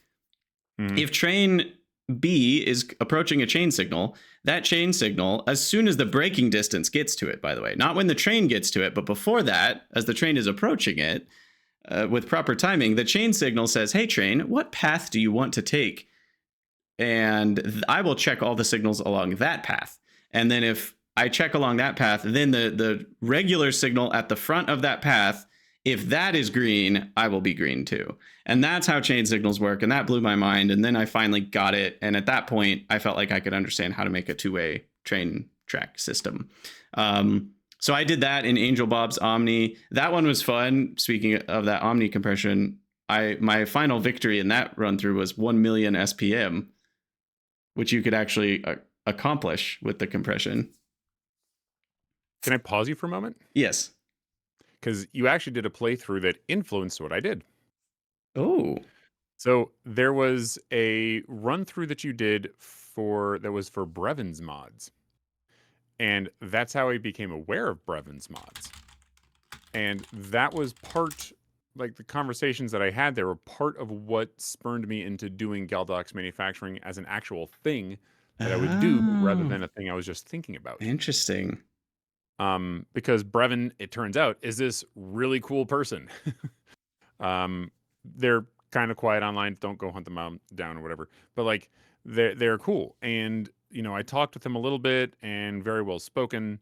And I was just like, you know what, screw it. I'm going to do this thing. And that was part of but I found that because of what the playthrough you did. Because I was just watching content from people who had made things. I think at that point I was doing a second space exploration playthrough. And that one I did get further. I didn't make it even as far in that playthrough as you did in yours, but I still did go to other planets, and I did get at least 2 sciences made. I think it was Nice. Krynite and Zubidaboop. Yeah, Vulcanite. Yep. Is it Vulcanite? Okay. It's weird that I there's think a so. planet Vulcanus, and now there's Vulcan. I'm like, this Exactly. Well, volcano? Arendelle did get hired, so not necessarily unrelated. But yeah, after my Angel Bob's Omni, I did Nullius, which was in September of 2021. So this was almost a year later. I had done, I guess, 3 series at that point. And Nullius was what I tried next. And that was my first face cam reveal. So I actually turned on the face cam for that. And I joined Twitch around that time as well. So my first actual streams. Nullius was the longest series to date with 94 episodes. I actually beat it. I was pretty proud of that because at that point I was still a chronic quitter of things because I just got bored before I got to the end. You know, I didn't have the ability to keep going. It's not just ADD or ADHD. Some of the mod packs do get kind of samey. So that's true. That's true as well. Yeah, but all that to say, Nullius was a great experience from start to finish. I really enjoyed that one. And then, yeah, I mean, at that point, I was in the content creation world having fun. I did Warptorio next after that, which I beat. I did Crastorio 2 after that, just regular Crastorio 2, which I beat. And then I saw there was a channel update video that I posted. The first one I ever made for 1K subs was an exciting moment after that. Then I tried Pure Angels, which was like the tech overhaul with the components and stuff. Oh, right. I've heard about that. It was cool, but crazy grindy and repetitive. I think it could be a really cool thing still in the future. It would just need to be tweaked a bit to be less repetitive. Because it's literally like, oh, I did that thing with all the Mark 1 versions. Now I literally copy paste the same thing. Right, but now it's all the Mark 2 versions, and it's not interesting, and it's just so many items that don't feel unique or special. There's just a sidetrack for just 1 second, if I can. The idea of there being 4 tiers of things definitely started with Bob's, and it permeates to this day in so many other mod packs. Yeah, like Angels had 4 of everything. Pyanodons, I think, has 4 of everything. You can correct me if I'm wrong on that, but I feel like many of the production buildings have 4 tiers. Yeah. And there's a few other too that I'm just not thinking of off the top of my head right now. But like that pattern of we need 4 tiers is definitely it's something that shows up, a design pattern that shows up in a fair few of these mods. Yeah, I mean, Bob's in many ways is more the Wolfenstein 3D of the situation, back to what we were talking about earlier, than it is the Factorio of the situation. But like, it is the Wolfenstein. Like, it paved the way for so many mods, and while it isn't perfect, it is good. And it's like there's a lot of great things about it, and people took their favorite parts and did their own thing with it. And so Bob's deserves a lot of credit, I think, for being in some ways kind of a precursor to a lot of what we have today. And the tier system, while it doesn't belong everywhere, it does belong in certain places. And I don't think the vanilla game had tiers of assemblers already, so it's not like Bob's came up with that. But the idea of like almost everything having tiers, I think, was Bob's. So there's 3 furnaces, and they don't feel the same. Like the stone and the steel feel kind of the same, but the electric different. Yeah. And then the assemblers, there were 3. As far as production things go, I think that was it. Yeah, I mean, the inserters kind of had tiers, and belts kind of had tiers as well. I suppose that's true. Well, the belts definitely. I was thinking of assembling machines, but you're right. Some of the logistic stuffs definitely did. And then the next one after my Pure Angels was the BZ mods, which is the Brevins suite of mods. And that one was interesting because, it adds a lot of the metals, but not a ton of like extra stuff. So it's a little bit like a vanilla plus suite of mods, which I liked, but I didn't fully beat it though. But it's definitely it's a complexity adder, and it was meant to sort of dovetail in with Crastorio 2 space exploration. I think. Like you can't play them vanilla, but like it's meant really like to get all the weird little widgets and things. Right.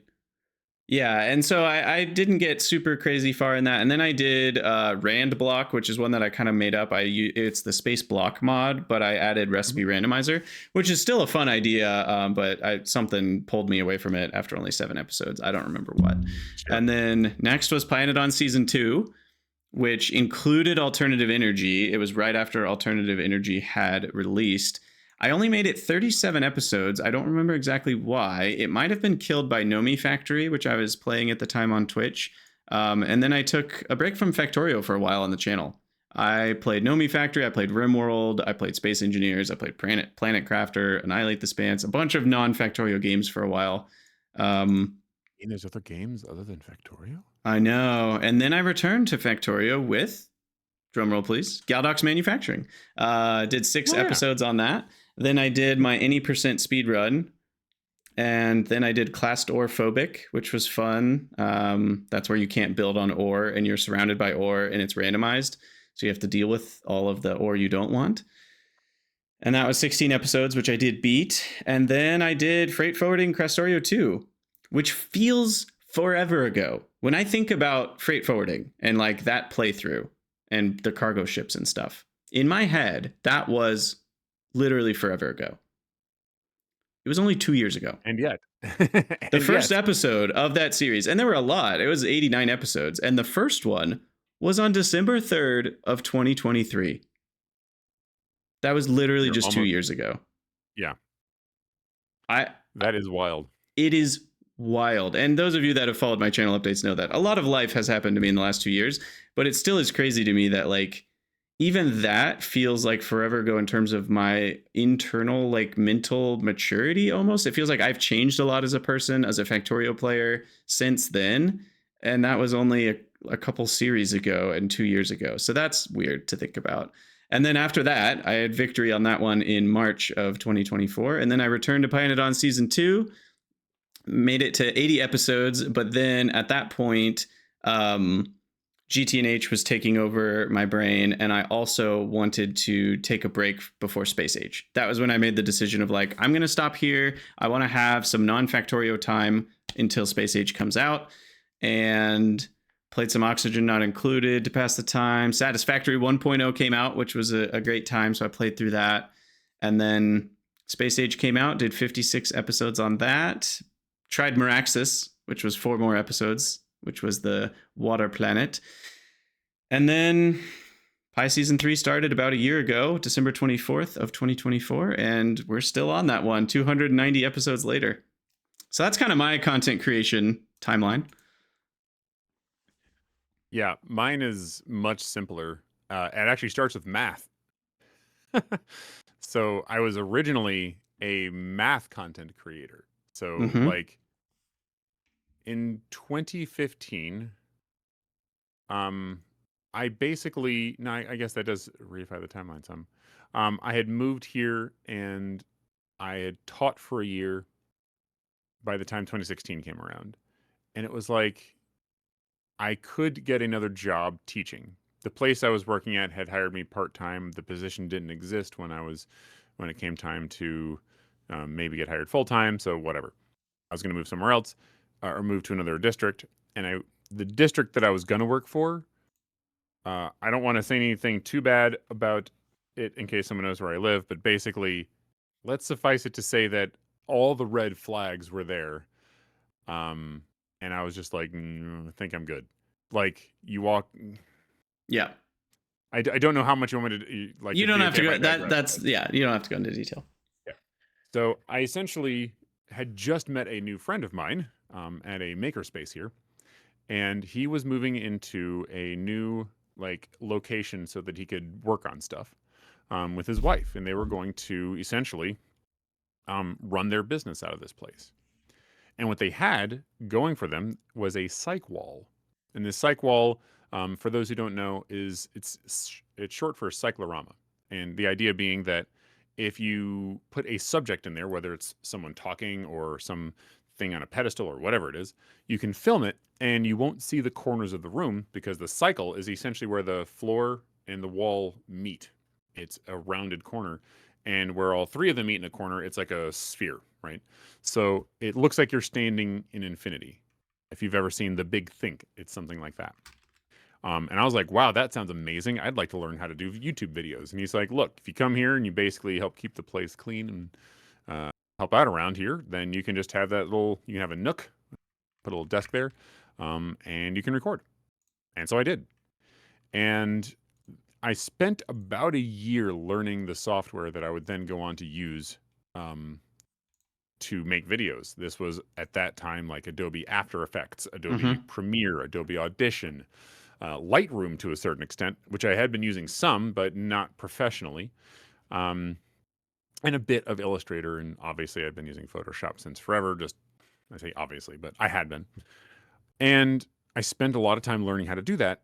And I started recording YouTube videos, not really knowing exactly what my voice was going to be, not knowing what my style was. And eventually I started making videos that weren't great at first, but a couple, like one of them took off and it was like, woohoo, I went viral. And then none of them did after that. Mm-hmm. There's a video on the first one that went viral was I did a video on tetration, which is Yeah. not titration. That's a chemistry thing. Tetration is the simple explanation is if you think about the accumulating operations in a sequence where you have the first one being addition, and then the second one is multiplication, because inside of it you find repeated addition. The third one is exponentiation, because you find inside of it repeated multiplication. The fourth one is tetration. Inside of it you find repeated exponentiation. And numbers get really big really fast. Really fast. You don't need tetration for anything at all. But Like bigger than atoms in the universe with very small tetrated numbers levels of fast. very quickly. Like there's Yeah. 10 to the 81-ish atoms in the universe right now, as we estimated. And you get past that pretty darn quickly. And yeah, I like learned 4 about tetrate 4 is already like stupidly bigger than that. Yeah.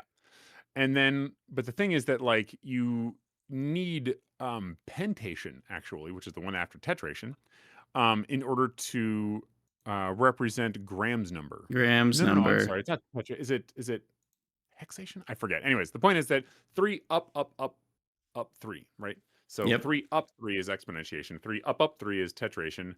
3 up Yeah. up is pentation, and then the next one is I don't want to sidetrack. Graham's number is this beautifully large It's a big number number. that's just it's idiotic big. So anyways, I made a video on that. It went viral. I made another video. It was on 2048. It went even viraler. But then that was the last, excuse me, the last video that really did well.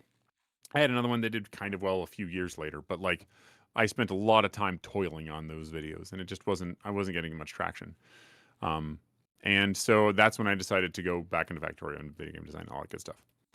But most of the things that I did on the Galdoc manufacturing channel, like for the longest time, I was actually afraid people were going to find out the guy who does the math video also plays Doom.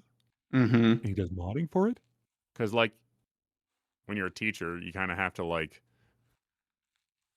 you don't want to be too, you don't want to give anyone any reason to be like, well, we're going to take a look at that guy over there, right? Yeah, like, oh, there's blood and guts and like you're Exactly, a bad right? person because you're connected with this game. Yeah. Like I exactly. grew up in the time when Doom was like, these games Yeah, are corrupting our youth exactly. and it's causing school Yep. shootings or something. Yep.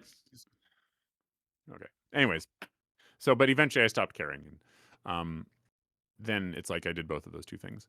So yeah, after that it was the space exploration and some tutorials, a handful of tutorials in there for Doom modding. But like, you know, I have a couple of videos on Valheim. I never played that one on stream, but I did enjoy it. And in fact, I'm doing another playthrough with my son right now. Oh, But that's like private life stuff. Yeah.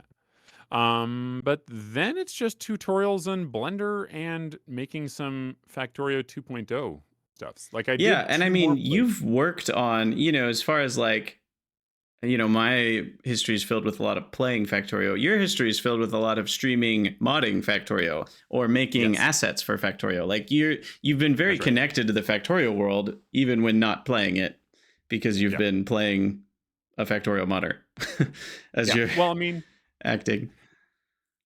I streamed modding Factorio for a while, but like I was getting 3 and 4 people showing up at any Mhm. given time. Yeah. Until I made my first YouTube video describing it, and then all of a sudden it exploded. Which was on Galdoc's Um, manufacturing, right? That's the one you're talking about? Yes, Yeah. that's right. I And loved I stopped. that's how you and I connected, was through that video, actually. Oh, really? Oh, wow, it's been so I long. think that was when it was after that video that I think I reached out to you. Oh, yeah, It's- and I was like, it's a- hey, yeah, you're A the bit foggy, Brevin guy. but yeah, I think that was when we started chatting. But yeah, and I at some point I'll go back and make some more videos in the series. But the problem is that it takes a lot of time to make those videos, and it takes away from actually making, streams or the heaven forbid the content itself. So I've been a bit lax on that, but like I want to get back into it. It's just a matter of finding time. And Yeah, and so there's only until so then, I just and energy and desire. Like, it's not your job. Like your job well, is life. And yeah, if you had at some point as a content creator, if people are supporting you financially in a lot of ways, yeah, it sort of is your job. But even then, most people are supporting you as a person, not you mhm. who makes the content. It's only once you get really, really big that people are like, give me the stuff that you exist to make for me. Eventually you Yeah, get big right, enough right. that that's what it is. But at the size you and I have ever been at, it's like people are supporting us as content creators because they like what we do and they want us to keep doing it, but they're not entitled to it. Like, oh, if you needed a week off, like, or a month off, people aren't going to be like, well, now I hate you. Well, what happens is that your audience changes. Like I have taken Yeah. time off, and it's a lot of times people move on, um, and they're just like, and that's fine with me. But yeah, people tend to be fairly understanding, and especially people who play Factorio tend to be very technically inclined, and you know they can sign up to like favorite people, go find them. It's not a big deal. People get around. Right. I don't know. But all that to say is that it's been a fun ride and I am still on it and still trying to figure out exactly what it is that I'm making next, but that sort of gets far afield and I don't know. Yeah. But it goes without Yeah, saying that for both of us, Factorio has been a pretty core part of our like life's experience for almost 10 years now, weirdly, yeah. which is There's and crazy. there's it, I think World of Warcraft has finally been challenged for how much time in my life I have spent playing a game, Yeah. which sounds silly, but I did play a lot of Warcraft when I was younger. Yep. Yeah, I definitely played a lot of WoW. I don't think it ever got because I was still because of the way my brain worked with my ADHD. Even with WoW, I couldn't just get addicted and play for like a year straight. Like I would still just burn out on WoW. I'd play a lot of WoW, but Oh then yeah, I'd be done after a month and I'd go play something else. So sure. like I never played thousands of hours of one game. Dota was the biggest one back when I was younger, and that still only hit like 700 hours or something. So I just want to let you know that the reason I played so much WoW is that I was a very big wig and was a loot master for a Horde side um, raid guild and kind of mm, a big deal. yeah, very big That's deal. not a big deal. I'm sorry. No, Leroy I wasn't. Jenkins But I levels of was big that thing. deal. I was a loot master, and that's why I like. That's what sucked me in for so long for a while. Yeah. Like I had to keep track of everything, and it was just this huge logistical nightmare. And meanwhile, I'm like, please don't stand in the fire. It is bad. Number go down. Don't Right. do that thing. Yeah, And I people are was a like, little too young for the WoW craze. If I had been a few years older, I think I would have gotten sucked into it more, cuz by the time I was old enough to kind of start doing things on my own, like without all this parental supervision and no, you can't do this on the computer. Like I was, at that point, like Burning Crusade was just coming out and the craze was a little different. And none of my friends at school played it. So it was very much just this thing I did on my own time, more of a single player thing. But anyway, that's a digression. All that to say, Factorio, it's so weird to think that it's like 10 years old basically for me. It's yeah, older than that in a general sense, but like as far as my in experience my with it, heart, and it's a when it 10. released on Steam was a pretty pivotal moment because lots more people bought into it at that point, at around the Mhm. time you did as well. And so for a lot of people, their Factorio journey is about 10 years old. Yeah. Um, and so I'd be curious for you guys, if anyone wants to share either in the comments on this video on the Krydax Extra or in our Discords, share your Factorio story. What are some of your pivotal moments? What were some of your first mods? What were some things you remember when it changed? What were some, even just things around the community, things the Reddit was freaking out about or arguing about, or it's just, I don't know. These are all fun memories for me. And this community has been, at least for me, the primary gaming community that I've been connected to now for 10 years. And once I started content, making the Krydania Discord, even though it was formed around me and my channel, it was primarily a Factorio based channel. And so everyone that joined was people who were watching Factorio content. So even my Krydania world has been very Factorio centric and automation game centric. And it's expanded past that in ways that I think have been really cool. And everybody there's amazing. But like Factorio's been my life. And it's crazy to think that, like, what would my life have looked like if this game had never come out? And truly, with a lot of video games, I'd say my life wouldn't look different at all. I like, if that game hadn't come out, I wouldn't have played it, but like my life would be exactly the same otherwise. Sure. I can't say that with Factorio. My life would be significantly different if Factorio hadn't existed in countless ways. Obviously, I can't know if I wouldn't have done the same thing for a different game, like started a channel, but like at the same time, that's a lot. It's massively impacted me, and it's massively impacted all of you listeners as well. And so I'd love to hear some of those stories. We'd love to see what you guys have to say. Yeah, because like it's something that I mean, if you're here, you're still like sort of in the, I don't say the grips of Factorio, but like you're still like hanging out in the Factorio social area, and that's cool. But like I'm thinking, there's probably people who aren't here that have burned out, you know, Mm-hmm. that are in the lull cycle of it. But I continue to say that it's kind of like the Hotel California of video games, in as much as you can check out, but you never really leave. You always end up coming back in some way. And that's definitely not true for a lot of other games. Like I checked out of WoW and I'm never going back. I did go through burnout cycles too, but I am never going back to that game. And there are several other games for which it's true for, simpler reasons. Like I've just moved on. I don't need to play it again. And at most, I'll go back and like spend 10 minutes feeling nostalgic sitting in front of a console, right? Right.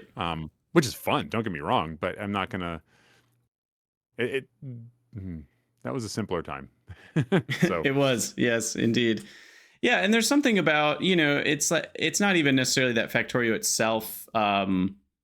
It's more just that's the game that my life ended up kind of centering around, through a mixture of the game being great and also it just perfectly met all my interests. And then it also happened to be the game that felt like the right thing to make content around. And now, since I became a content creator around it, it's like my life has been inextricably tied to this game in a way that can never be separated. Even if I stopped playing Factorio entirely, it would still always have this massive like impact on my life. And so that it's just cool. And I think it's deserved. There are some games that end up becoming this for people's lives just because, well, that's the game I streamed and a lot of people came around and watched me, but it's not like this special game, and so I'm glad in some ways that it was Factorio, rather than Dota or something where like I'm getting sweaty trying to, beat people on the internet or something. Like this feels like a game that deserves being a big part of somebody's life more than some other games I've played feel like. But I mean, it's all just entertainment. So at the end of the day, both in terms of like the ethics of the company that actually does it, yeah, insofar as we can tell from the outside, right? But like they don't have microtransactions. There's been one DLC. It's been very good. There's no no bug is a good bug, right? Yeah. Things get fixed. There's none of this. It's been a great community. Modding community is encouraged to mod. And there's like structures built around this. Like this is like can I tangent for just a moment? I promise I'm not going to take too much time. Please do. But always. Right now we live in an age where like the AAA gaming industry is constantly putting out like service, games as a service, or they release things early. And I know why. It's because the people who want money, they treat the game development studios as things that will get them money, and they have no compunction about throwing their reputations under the bus. They have no compunction about doing anything other than make line go up in the most short-term way possible, because they have to hit their quarterly targets. They have to do these asinine things that make them very short-sighted and very, very, I don't say like anti-consumer too loudly, because I think to a certain extent they're not like anti-consumer, like I hate consumers, but they are not. Yeah, it just turns out that making the most money also coincides with anti-consumer practices. Exactly, right? And it's an emergent property. But yes. like it's refreshing to, in such an environment, um, sort of be able to play games that have been developed by incredibly passionate people that stick around and who nurture that game and that gameplay experience. And there's other games like this out there. I mean, Terraria is another one. Very not super expensive game. The Relogic, the company that makes it, has never ever been able to get away from just continuing to iterate on this game, continuing to add more content. I think their most the labor of love may have actually been the last for a long time because it's been about 2 years, which is okay. They're allowed to go do other things. But like they definitely stuck around for a very long time, just like Yeah. the devs for Factorio have. And I think there is something there in terms of a business model that yes, you can make a long-term project like this, something that is financially beneficial. They're not going to be like record breaking in terms of sales. They're not going to be um, making perhaps as much money as these soulless cash grabs are, and but they are making the world better. They are making something that people want to play. They are Yeah. making something that increases the amount of good in the world in a sense, but like they're making money too. They're making enough money to fund the studio. I mean, when you're not, I don't know anything about business and publicly traded or not, but they're not publicly traded. They don't have to like make quarterly anything. They make enough money to pay their people, and as long as they do that, they're happy. Right. Seems good to me. So I wish the world had more of this in there. There's Yeah, also I wasn't agree. sold to craft. Yeah, Sorry, I someone in mean, the chat said it that. really they should be proud of what they've built here because it's not just a game. You know, the Yeah. community around it. Obviously the community it's a little bit of a Ouroboros situation because it's like, well, the community kind of supports the devs and they feel like what they're doing is worth it because the community is good, and then that supports a better community, and it all often can turn into a positive feedback loop when you have the right kind of company at the helm, like Wooba or like Coffee Stain is a very, Mhm. very different in how they operated in the public eye. Same genre of game, but a very different game within that genre. And Satisfactory has similarly had an awesome community because of kind of how things have been driven from a company level. And so all that to say, we weren't talking about Satisfactory today because while both of us have enjoyed Satisfactory, it's not the game that has kind of commanded a big chunk of our lives for 10 years now. And, as much as I love Satisfactory, it won't ever have that place in my life because it'll never be the thing that got me into content creation. It'll never be the thing that, I spent tons of hours in the Discord around. And like, it has been a thing I've spent hours in the Discord over, but it's not the same as how Factorio has kind of dug itself under my skin and it has kind of permeated my life in ways that it's possible another game in the future could do that, but certainly none have since Factorio. And Yeah. so The future is not yet written. I mean, I would have exactly. said, you asked me 15 years ago, I would have said the same thing about WoW, honestly. Mm-hmm. No, my Yeah. God, a sport game out? No, well. Yeah. And I'm not so much saying that this should always have that spot and nothing can take it. I'm just saying it's No, no, the no. only thing in the Yeah. last 10 years that has taken that spot Yeah. and it deserves it.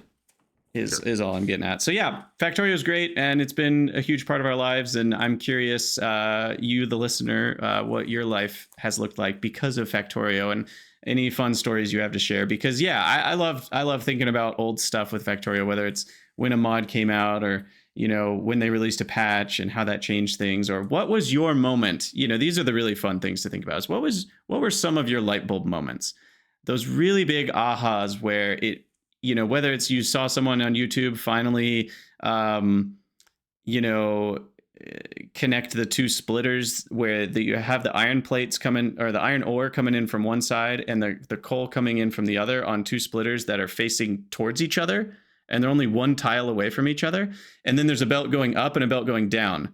And now you're going from a full belt of coal and a full belt of iron ore to two half belts, where there's one lane of each type on both of those belts. And like, that's what people use for their, smelting of iron. Catherine of Sky was the first one I saw do that. I don't think she came up with it, but like, that was the first time I ever saw that. And it blew my mind. I was like, holy crap, that is a really elegant way to get half of a, that way you only need one belt feeding your furnaces, but you're using a full belt of iron. And that was the first time I saw it, and it just blew my mind. So share those moments with us, because those are really fun.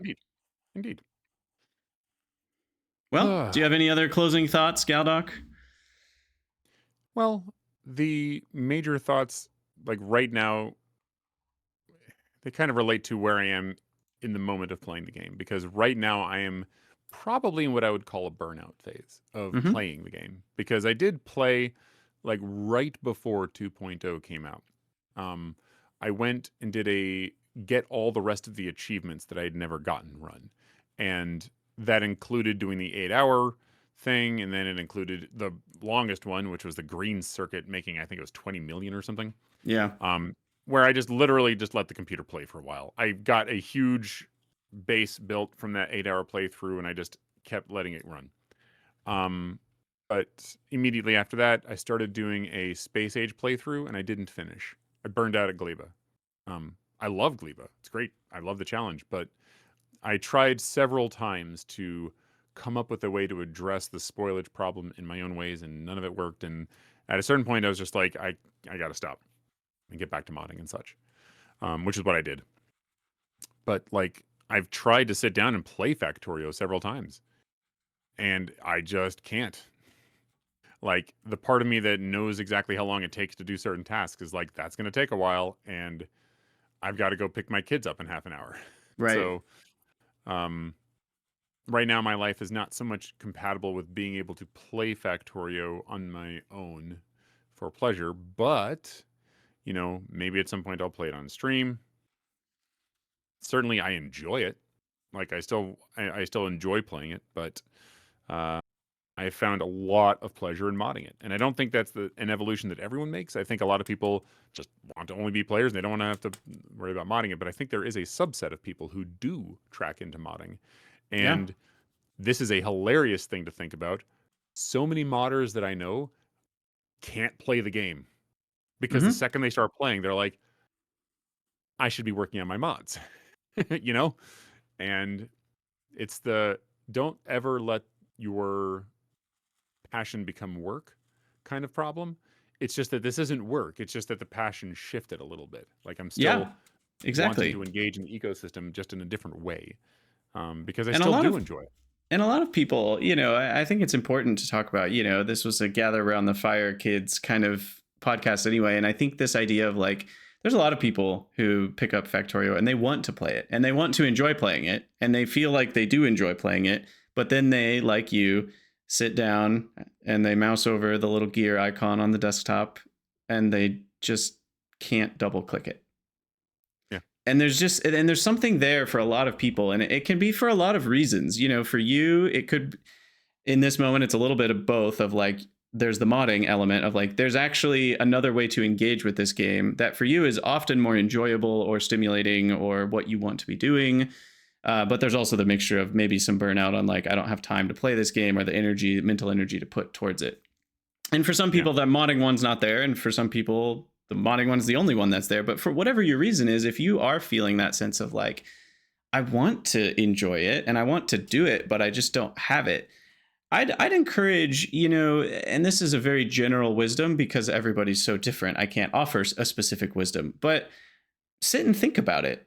Try to, you know, if nothing else, I can't fix your issues, whatever they are. They might not even be issues, whatever they are, but ask the questions, engage with the why, do a little bit of metacognition on like, why am I feeling this way? Because it isn't necessarily a thing that I want to be feeling. Whatever it is, it might be for a good reason. It might not be something I can change or even want to change. But at least asking the question, why are you hesitating to double click Factorio? I think is a question worth asking if that's where you're at, because it's not a fun feeling and it's not where you'd like to be. So it's worth figuring out what's going on. Because for me, and the only reason I say this is for me, there was something going on and my life has changed quite a bit since, you know, in my particular case, there was a medication that actually really helped my brain do what it was supposed to do. That's not everybody's case. And it certainly isn't something I can prescribe to people, but there might be an answer to the question that actually has something you can do about it. And it's worth at least asking, is there something here? Is it a attention thing? You know, is meditation something, you know, we all need to do more of? Is less of the doom scrolling something we need, you know, to enjoy Factorio more? Is it just a break? have you been playing too much Factorio, and you just need to take a break to remember how fun it is after not playing it for a while? There's a lot of answers here And it can and be, a questions. fair answer is you've extracted the amount of pleasure out of it that you want to. That's actually an okay answer to say, you know what? Exactly. This is like I enjoyed my time with it. Now it's time to go play whatever else. But, Yeah, it doesn't have or to do be your forever game. It can just be a game that you had fun with and you never played again. creepily, it will still be here when you come back. Yes, It'll do what Chuck Norris does. exactly. Waits.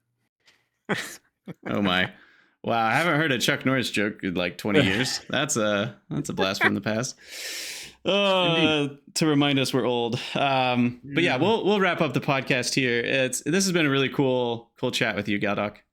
Indeed. It's always a pleasure. And this was a bit of a trip down memory lane because as I was describing this with you, I remembered, like, just one last thing. There's a lot of bases that I've made over the course of the years.